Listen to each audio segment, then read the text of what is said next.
সুখের আগে আল্লাহ বান্দার তিনটি পরীক্ষা নেন। আপনারা যখন দেখবেন যে তিনটি পরীক্ষা আসছে, মনে করবেন যে আপনার কিছুক্ষণ পরেই সুখ আছে, কিছুদিন পরেই আপনার জীবনের স্বস্তি চলে আসতেছে। কারণ আল্লাহ পাক রব্বুল আলামিন নিজে বলে দিয়েছেন, কোরআন খোলেন 30 নম্বর পারা 16 নম্বর পৃষ্ঠার 14 নম্বর লাইন, সূরাতুশ শারহের 6 নম্বর আয়াতে আল্লাহ বলছেন, ইন্নামা আল উসরি ইউসরা, there is happiness after suffering. কষ্টের পরে সুখ আছে, কষ্টের পরে স্বস্তি রয়েছে। সুতরাং আপনার দুঃখ কষ্ট চিরস্থায়ী নয়। আকাশে মেঘ সব সময় থাকে না, আপনার কষ্টও থাকবে না।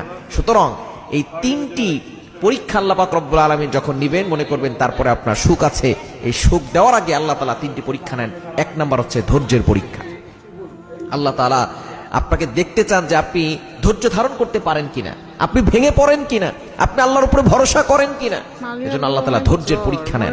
এজন্য আল্লাহ পাক রব্বুল আলামিন নিজে বলে দিয়েছেন, তোমরা ধৈর্য ধারণ করো, ইন্নাল্লাহা মা'আস সাবিরিন, নিশ্চয়ই ধৈর্যশীল